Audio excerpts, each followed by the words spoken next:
vous accueille donc pour le Demain Lab, Stéphanie Rivier. Je vous amène effectivement à réfléchir notre monde de demain.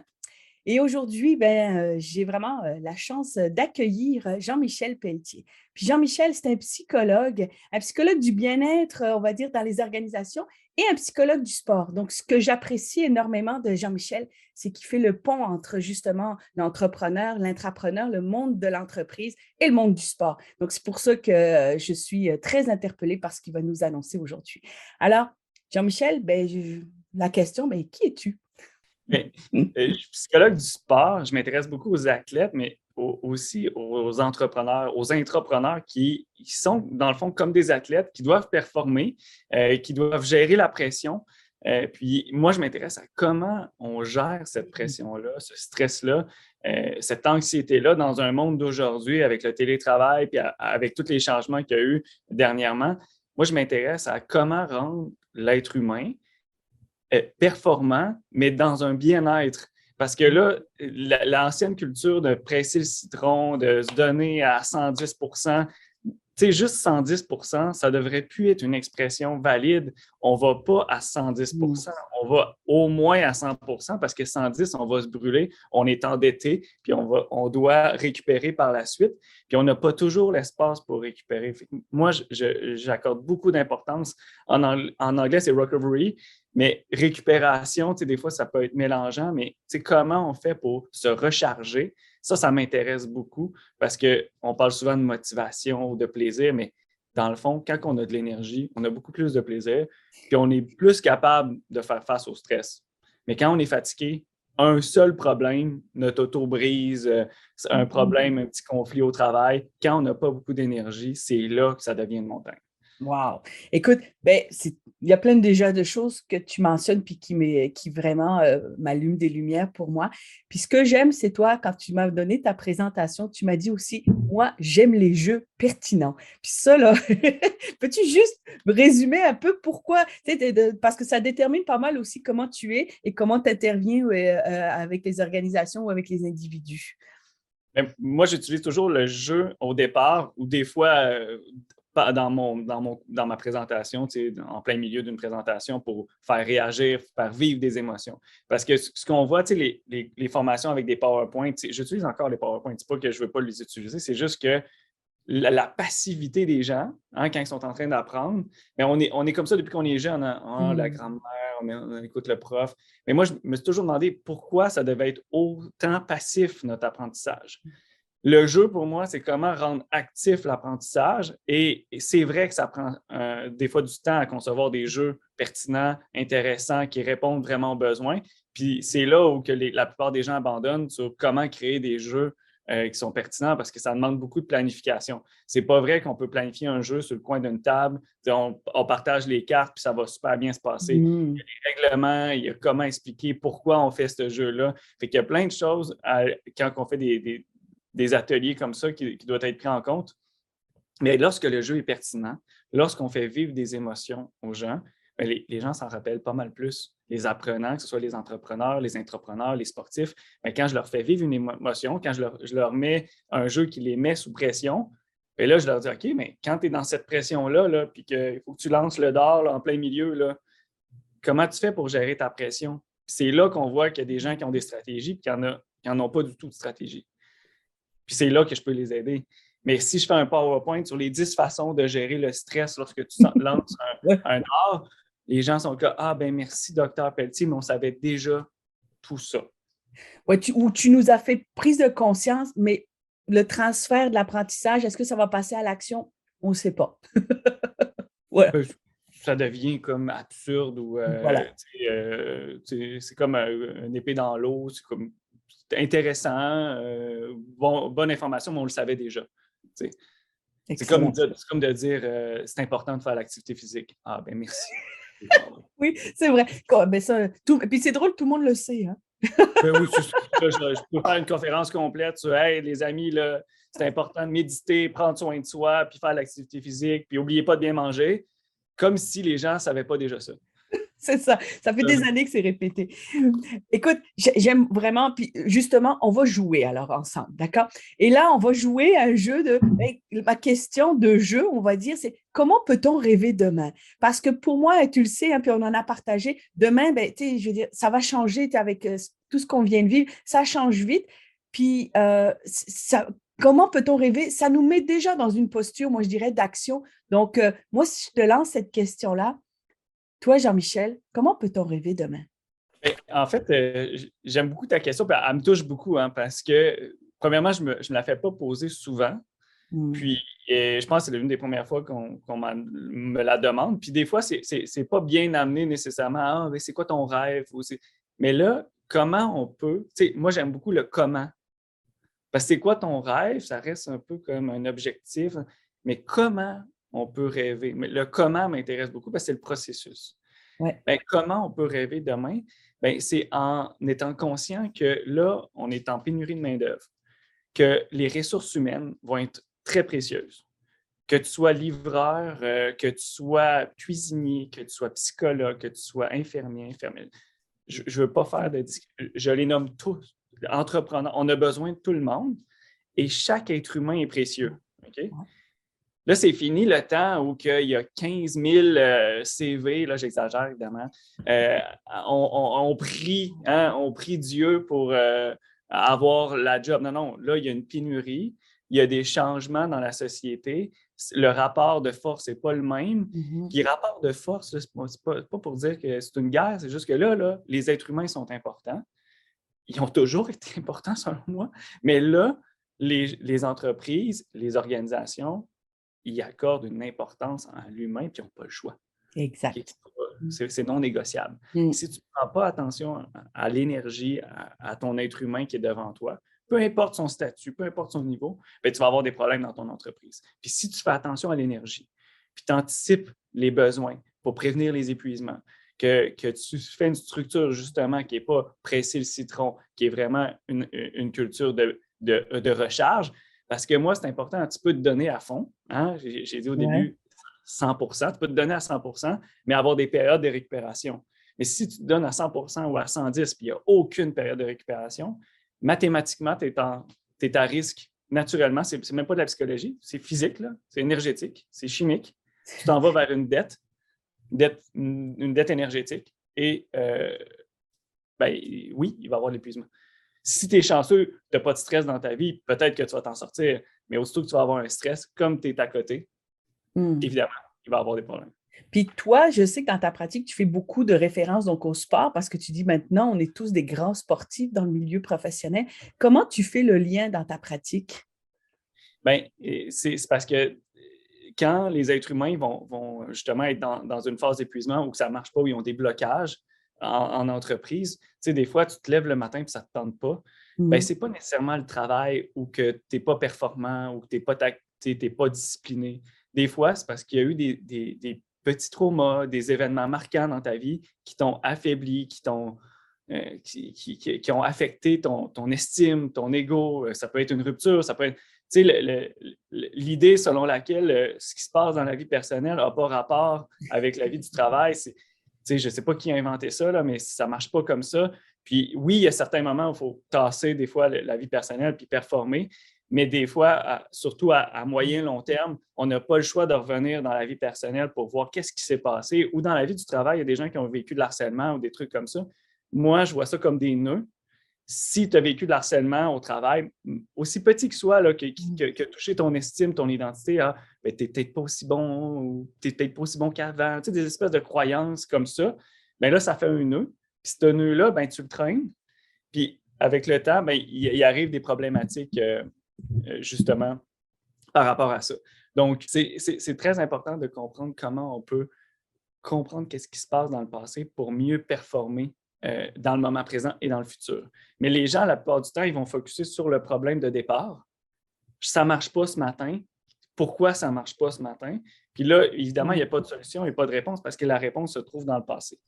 OK, parfait. Et donc, effectivement, puis donc qu'est-ce qu'on peut faire dans les entreprises? Toi, là, qu'est-ce que tu conseilles dans les entreprises? Qu'est-ce que les gens peuvent faire pour justement faire attention avec des moments de récupération? Tu sais, on va dire, dans les prochains mois, prochaines années ou autres, on va faire quoi? C'est intéressant que tu dises ça parce que, tu vois, ta question de départ, c'est comment rêver de demain. Puis moi, Ouais. mon rêve, là, je vais répondre Oui, concrètement. oui, oui. J'ai des exemples en plus montréalais. OK? Il y a des entreprises. Puis je ne sais pas si tu es d'accord si on les nomme, là, mais il y a Fabrique 8 qui a fait une construction. En haut, il y a une patinoire. OK? Il OK. y a une patinoire. Pour moi qui est un joueur de hockey, là, je peux aller travailler comme là, je suis en train de travailler. Puis sur l'heure du dîner, je peux monter, aller jouer au hockey, parvenir, prendre ma douche. Il faut qu'il y ait des douches, hein, parce que moi, je pense beaucoup en termes de design, pas en termes de culpabilité, c'est de la faute des êtres humains. S'il y a une patinoire en haut, il y a beaucoup plus de chances que j'aille m'entraîner ou que j'aille jouer, ou que j'aille m'amuser. Les espaces doivent être designés un peu comme une école ou une université. Ce n'est pas normal que dans notre entreprise, ça me prend 15 minutes pour me rendre au gym. Tout devrait être intégré dans les centres de travail ou de télétravail. Et c'est là, le futur, c'est des endroits où que le jeu, hein, le sport, les choses comme ça sont littéralement intégrés dans les espaces de télétravail. Le gym, les espaces de santé sont facilement accessibles. Moi, je dis toujours, à chaque 5 minutes de gym ou d'espace de natation, ben, tu diminues quasiment de moitié ta motivation. Pensez-y, là, vous êtes au travail, vous voulez aller vous entraîner dans un gym, chaque 5, 10, 15 minutes de plus de distance, ben, c'est le double. Hein? Fait que la motivation, tu es comme, oh, je vais manger, je vais aller me chercher de quoi à l'épicerie ou au resto, je vais me détendre. Mais si tu le sais que tu as le temps, ben, tu vas y aller. Ça va être peut-être juste 30 minutes, mais au moins, tu vas y aller, t'entraîner. Puis c'est là qu'il y a une recharge. Fait que, autant pour l'activité physique, le sport, qui est plus un jeu, ou ça peut être des jeux, hein, un espace comme, moi, je joue beaucoup au spike-ball, ou j'aime ça, ben, spike-ball, mais ça prend un espace dans l'environnement de travail. Moi, j'aimerais ça qu'il y ait des espaces de jeu, mais de jeux qui ont une fonction. La fonction, c'est de se recharger au travail pour mieux performer. Vous voyez, si le jeu, la patinoire, est vue pas comme une distraction, pas comme un luxe, est vue comme mieux performer, ben moi, je trouve ça intéressant. Puis ça peut augmenter la rétention de personnel, un des enjeux des entreprises. Mais lorsqu'on pense en termes de design, d'urbanisme, on vient d'enlever beaucoup de culpabilité aux êtres humains, aux travailleurs, et c'est là qu'il y a une plus-value. Puis l'autre entreprise, il y a une petite boîte là, qui s'appelle Recharge Me ou quelque chose comme ça. C'est une petite boîte où que tu vas t'installer là-dedans. Il y a une recharge énergétique parce que c'est de la méditation, mais tout est designé pour que c'est insonorisé. C'est dur de méditer dans un endroit bruyant. C'est des conceptions comme ça qui vont aider à la recharge énergétique. Ce que tu dis, effectivement, c'est repenser nos espaces de travail. C'est vraiment ça. Donc, repenser nos espaces de travail en fonction aussi de notre bien-être et de ce qu'on a besoin pour recharger, on va dire, nos batteries un petit peu d'être humain. Oui, puis on ne pensait pas à ça avant. Parce que des fois, même les recharges étaient, on va à la machine à café, tout ça, c'était comme un peu naturel, mais aujourd'hui, oh là, attends, c'est un petit peu plus complexe. Est-ce qu'on investit, oui, dans des bureaux individuels ou on investit sur une patinoire? C'est une bonne question parce que tout le monde est en télétravail. Fait qu'il y a plein de nouvelles questions qui se posent qui sont super intéressantes. Comment faire des espaces où que les gens vont peut-être être là 2 jours semaine, mais qui sont 2 jours rechargeantes. J'aime ça l'idée que tu penses justement de OK, vu que on s'en va, puis certaines entreprises vont s'en aller justement dans le monde hybride, en tout cas la formule hybride, justement de faire OK, parce qu'une patinoire, on ne peut pas en avoir une dans sa maison, là, ou proche autour de sa maison, mais intéressant de dire OK, quand vous allez aller les 2 jours au travail ou au bureau, en tout cas, au bureau avec comment on va pouvoir faire pour recharger, pour profiter de ce moment-là pour recharger vos batteries, c'est ça? Exactement. Puis que ce soit au niveau social, hein, connecté. Je parlais du jeu du spikeball ou ça peut être le Jenga, l'espèce de jeu avec des blocs.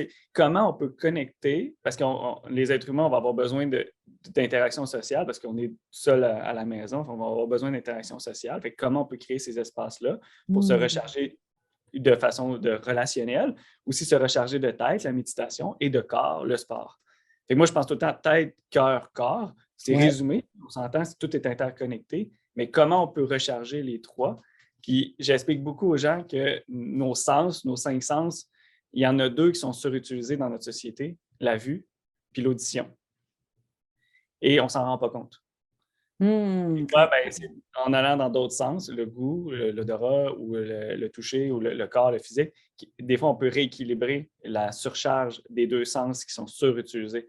Parce qu'il y a moi, j'appelle ça la fatigue visuelle, là. Tu sais, si Ouais. tu es sur Zoom pendant puis tu ne regardes pas l'horizon. C'est comme moi, j'ai des fenêtres là, je vais regarder l'horizon souvent parce que je ne veux pas avoir de fatigue visuelle, mais des fois, on ne s'en rend pas compte. 8 heures de Zoom, là. Oh, ouais. Tout à fait. Ah oui, non, puis tu es vraiment, il y a plein de trucs aussi. Tu sais, moi, on me disait effectivement, tu sais, regarde toutes les 5 minutes, tu sais, ou toutes les 10 minutes, tu sais, loin de ton écran ou autre, pour que justement tu évites cette fatigue visuelle-là. Donc, il va y avoir plein de petits trucs. Ce que j'entends, c'est que toi, c'est qu'il va y avoir plein de petits trucs à intégrer avec nos nouvelles façons de travailler. Oui, mais si on focus trop sur l'être humain, sa responsabilité, ben là, après 10 minutes, il faut que tu regardes l'horizon. Mais oui, mais si je n'ai pas de fenêtre, Ah oui, OK, dans ce si j'ai sens-là, pas de ouais. fenêtre, si j'ai pas de fenêtre, si j'ai pas de Mhm. plantes, si mon environnement est laid, j'exagère, là. Ouais, ouais. C'est mon environnement, il est. Oui. Oui, mais il y a des gens que si l'environnement n'est pas euh, esthétique, là, ordonné, tout ça, ça les fatigue. C'est important de faire attention. Le lait, c'est relatif à chaque Ouais. personne, mais les entreprises doivent se poser des questions. Aujourd'hui, qu'est-ce que je vais faire pour rendre l'environnement le plus agréable possible?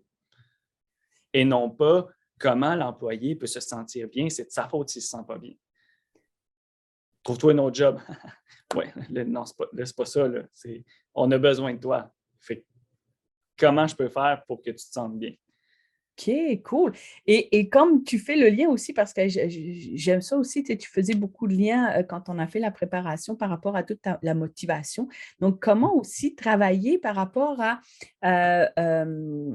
tu sais, le monde de demain, comment on va pouvoir, puis c'est en lien aussi avec travailler avec la motivation, comment motiver le monde ou comment on va motiver, parce que moi, je pense, puis je te le partage, puis tu me diras si tu es d'accord avec ça, je pense qu'il y a une nouvelle façon, en tout cas une autre façon de revoir la motivation au travail aussi par rapport à ça. Puis c'est les mondes de demain, là, ben, les nouvelles espaces de travail pourraient en être un, mais ça, c'est un des aspects. Mais comment tu vois ça aussi, toi, par rapport à la motivation et comment on va pouvoir motiver le monde dans le monde de demain? Bien, la motivation, déjà là, on a un problème parce que la motivation, c'est quelque chose qui est contextuel, qui fluctue, qui est temporaire, qui va évoluer avec des vagues comme ça dans la journée, dans la semaine et dans l'année. Fait que si on parle de motivation, on parle de fluctuation Hmm. de l'intention de travailler ou de performer. Moi, j'aime mieux ça, tu sais, que ça fait Ouais. plus de nuances.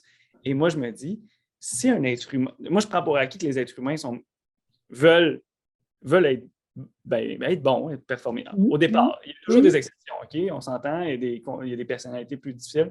Mais en général, la moyenne de la population veut performer. Ouais. Comment on peut faire pour leur donner des choix à ces individus-là? Les gens qui se sentent autonomes Ouais. vont avoir plus de motivation ou d'énergie. Comment on peut faire pour que, face aux changements en entreprise technologique, nouveaux logiciels, nouvelles façons de faire, nouvelles procédures, les gens ne se sentent pas comme des nuls ou des incompétents ou des personnes dépassées? Je l'entends Hmm. tellement souvent, OK? Des personnes de 50 ans, de 30 ans, de 25 Ouais. ans.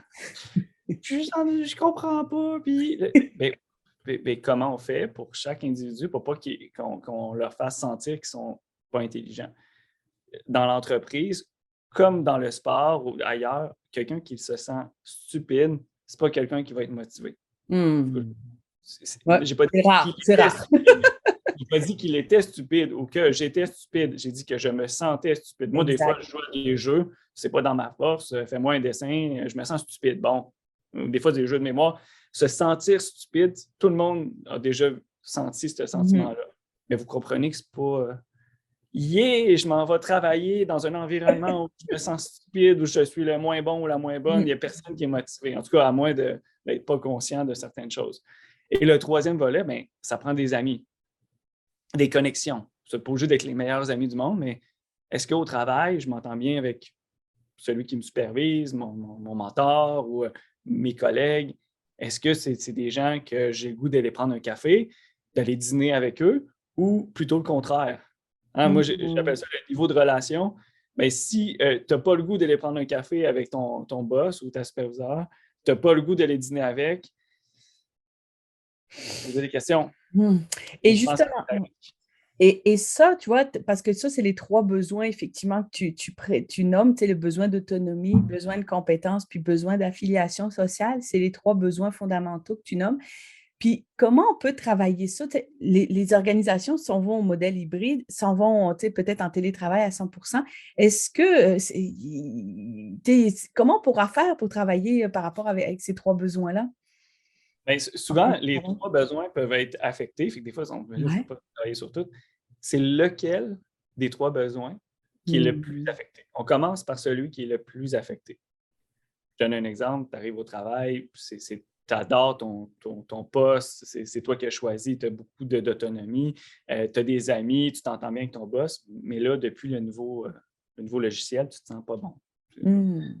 Et là, tu sais, commence pas à faire des réunions sur comment l'intégrer, comment faire du team building. Le problème, c'est pas une intégration, c'est pas non plus, donne-lui pas des choix. Hein. Pas de choix, il faut qu'il apprenne le nouveau logiciel. Fait que dans le fond, on va l'aider avec soit un mentor, soit une formation pertinente, adaptée à son niveau, pour qu'il devienne compétent. Là, tu vas me dire, Mhm. Jean-Michel, c'est super simple ta solution. Ben oui, quand un problème est bien campé, quand le besoin est bien identifié, la solution est relativement simple, vous êtes capable de trouver. Le problème, c'est que les gens veulent essayer de tout régler. Jean-Michel, règle la motivation de cette personne-là. Euh, Je ne sais pas de quoi il parle, tu sais. Mais si tu me dis le sentiment de compétence, je vais dire, ah oui, mais là, je vais avoir plein de stratégies. Si tu me dis, cette personne est toujours opposante, elle sent qu'elle n'a pas le contrôle, bien là, je ne ferai pas une formation avec un mentor qui va lui dire encore plus quoi faire. Mhm. Ouais. C'est absurde. Mais je vous le dis, ça se passe en entreprise. Bon, ben là, il n'est pas motivé, on va lui donner une formation. Non, mais là, il se sent contrôlé. Tu lui donnes, tu l'envoies quelque part ou que c'est un professeur qui va lui dire comment faire, mais il se sent contrôlé. Fait que là, tu es en train d'amplifier le problème. Ben, s'il se sent contrôlé, ben, c'est important de le rencontrer, de regarder qu'est-ce qu'il aimerait, qu'est-ce qui serait pertinent pour lui. Tu sais, je parlais de pertinence, pour pas qu'il se sente contrôlé.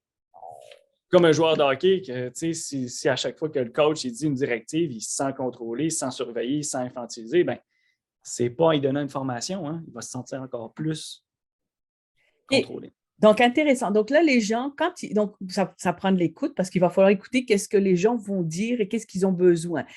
Donc en gros, ce que j'entends, tu dis, ben, de ce que les gens disent, essayez de voir c'est dans quel besoin qui est prioritaire, puis travailler ce besoin-là pour essayer de le combler.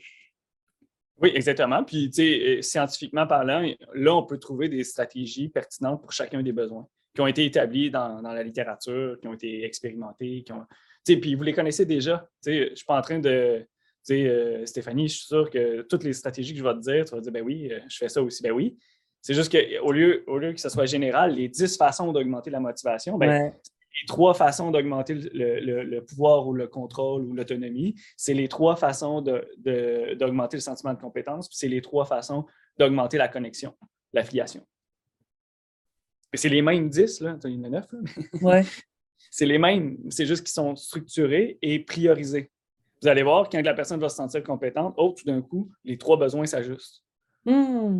Intéressant. Pas toujours. Hein? Des fois, après ça, il faut aller dans l'autre, mais là, ça veut dire que c'est un petit peu plus complexe. Mais souvent, c'est un qui est vraiment plus affecté que l'autre. Puis des fois, c'est peut-être juste de donner une formation au superviseur qui donne des directives trop micromanagement ou des choses comme ça sans s'en rendre compte parce qu'il est trop stressé. Tout à fait. Ben, on revient avec stress, bien-être, performance, motivation. Finalement, tu tournes autour pas mal de tout ça.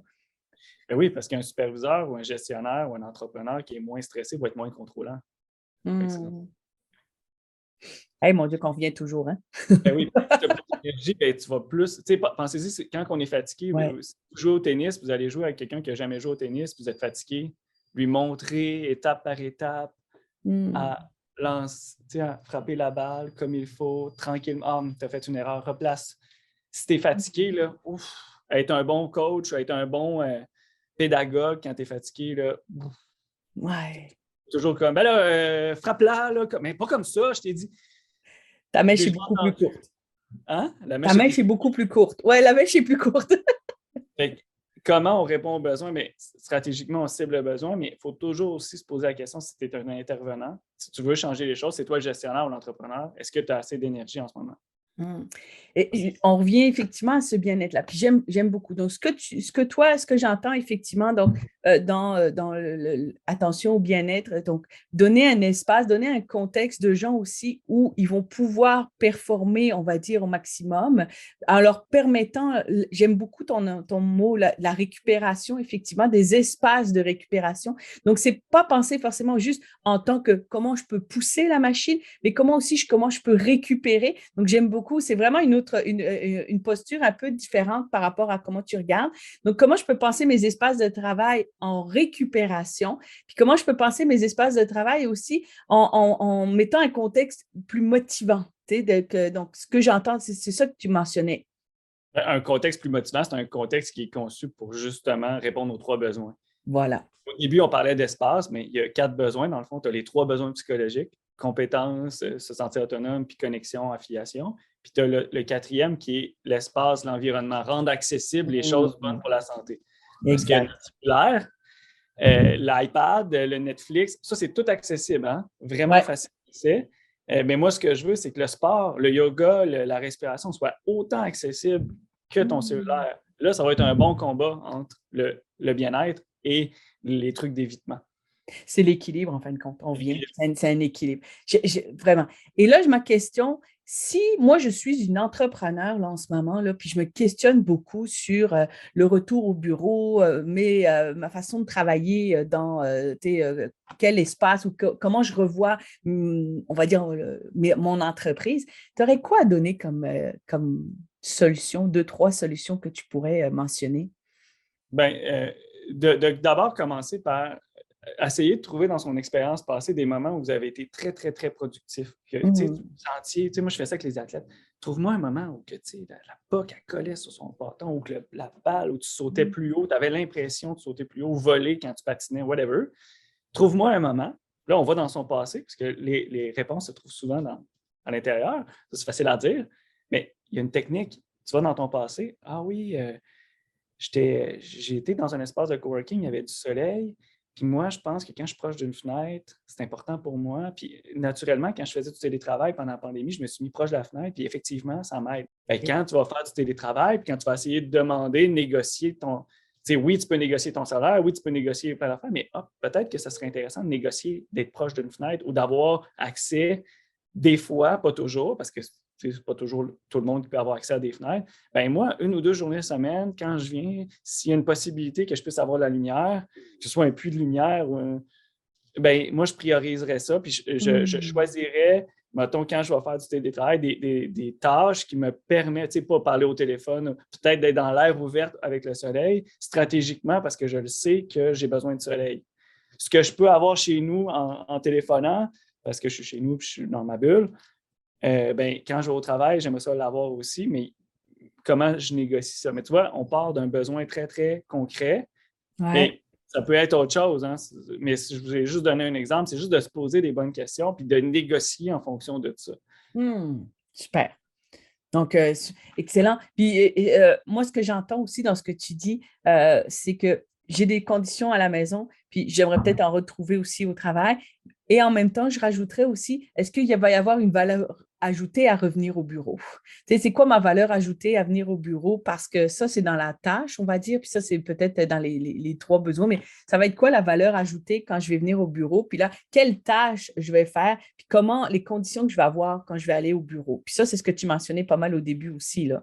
Ben, il y a plusieurs avantages à aller au bureau aussi. C'est sûr que le 5 jours semaine classique avec ton bureau à toi, ben, peut-être que c'est un peu éclaté, ce truc-là, mais mettons 1 ou 2 jours semaine, ben, il va y avoir beaucoup d'avantages parce que ça peut te challenger.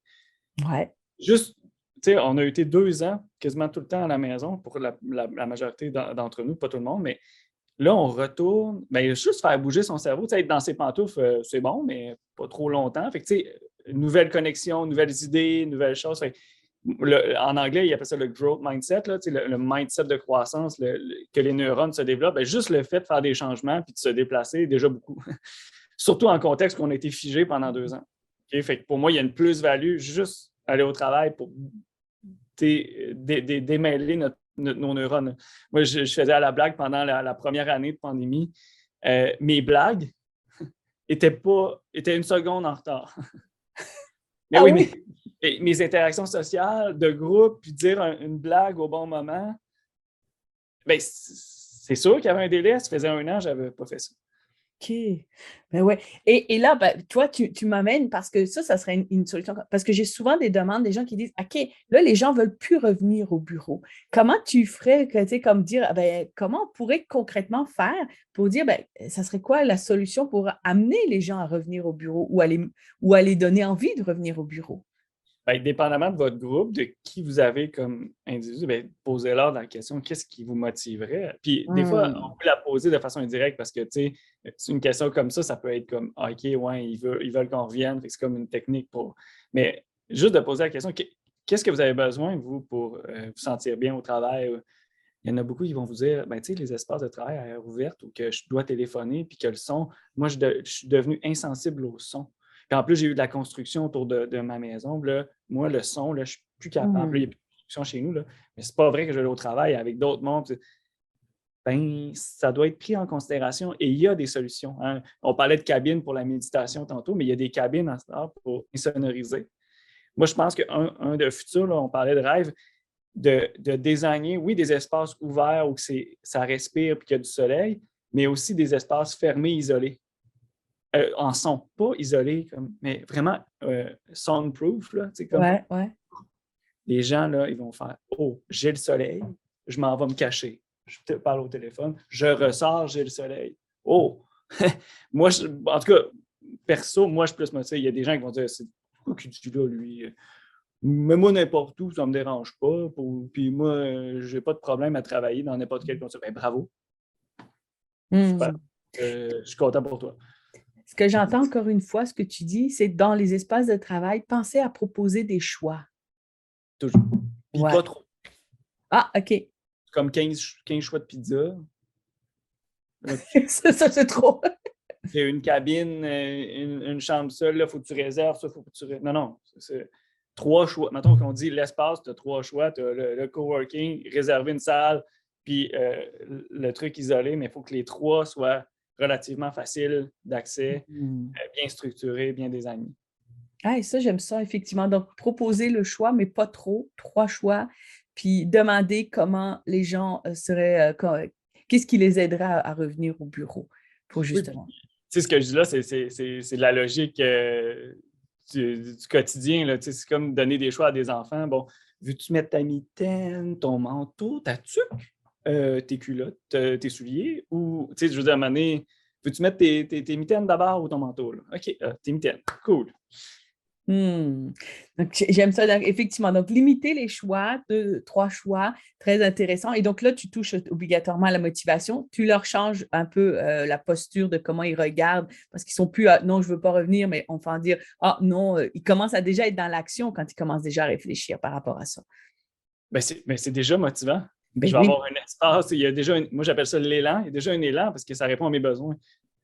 Moi, si présentement, je n'ai pas eu beaucoup de connexion, puis il y a un espace de coworking, quelque chose, bien, c'est sûr que je vais être motivé et j'ai besoin de ça. Quelqu'un qui a soif, qui a besoin de boire, il va être motivé à boire. Moi c'est comme ça que je vois la motivation et non pas mais là, comment ça, tu n'as pas le goût de boire, toi? C'est ça.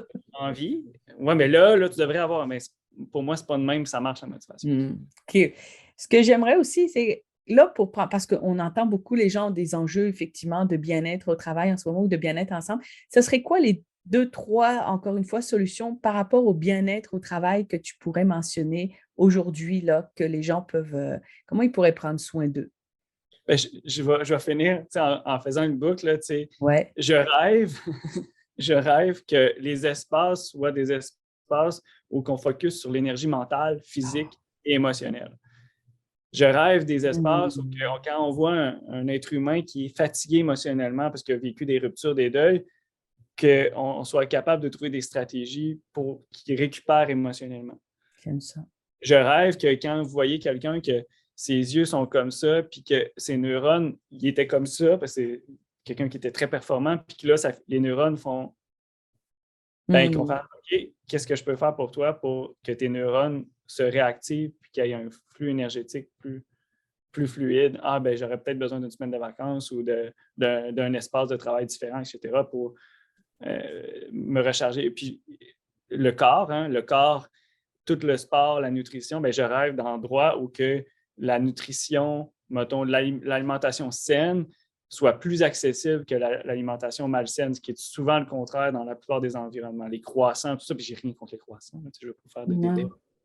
Mais comment ça que le croissant est plus accessible que des fruits et des légumes matinales? Puis c'est ça que moi, je me dis, qu'est-ce qui se passe dans notre société pour ne pas prioriser les bons choix accessibles? C'est pas une question de prix, là. Le croissant là, est rendu à 4 $. Il est assez cher. Et j'aime vraiment ça, effectivement. Ce que j'entends dans ce que tu dis aussi, c'est repenser nos espaces de travail. Puis, tu sais, je reviens avec ta particularité aussi du sport, c'est repenser nos espaces de travail comme des sportifs, tu sais, comme des milieux sportifs où, justement, on peut avoir accès à de la bonne bouffe, on peut avoir accès, parce que si on prend soin de soi physiquement, bien, on va être en meilleure forme mentalement, tu sais, émotionnellement, puis tout ça.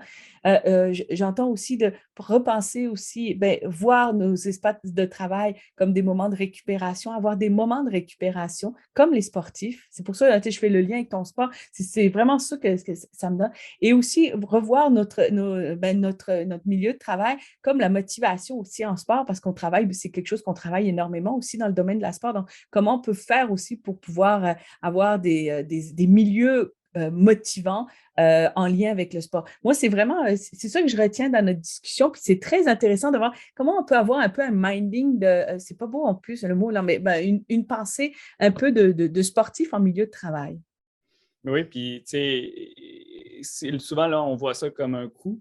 Là, j'ai donné l'exemple de la patinoire est un peu exagéré, mais peut-être qu'un gymnase ou un espace d'entraînement, oui, c'est un coût, mais quel impact que ça va avoir au niveau de la santé mentale, le bien-être, l'énergie, puis la prévention de l'épuisement, parce que pas, hein, chaque être humain devient de plus en plus précieux dans le milieu du travail, précieux, on doit en prendre soin, sans exagérer, hein, pas en donnant n'importe quoi, mais on doit prendre soin de leur énergie pour les garder d'abord. Ouais. S'ils s'en vont, il faut réengager pour faire d'aller chercher des nouveaux employés ou des gens qui vont venir dans la boîte collaborer. Donc, comment on peut faire? C'est en étant plus attrayant. Exact. Pour être attrayant, ça prend de l'énergie. Et j'aime beaucoup, puis tu vois, au lieu de parler de gestion du stress, j'aime entendre le mot gestion de l'énergie. Vraiment. Moi, c'est ma nouvelle façon de... Avant, j'avais beaucoup de mandats de gestion du stress. Je disais toujours, moi, je peux parler du stress, mais je vais vous parler d'énergie mentale. Super. Moi, je trouve que c'est ça aussi, hein, des nouvelles façons. Peut-être au lieu de présenter gestion du stress, comme on en parle beaucoup en ce moment, ce serait peut-être comment je peux faire la gestion de l'énergie.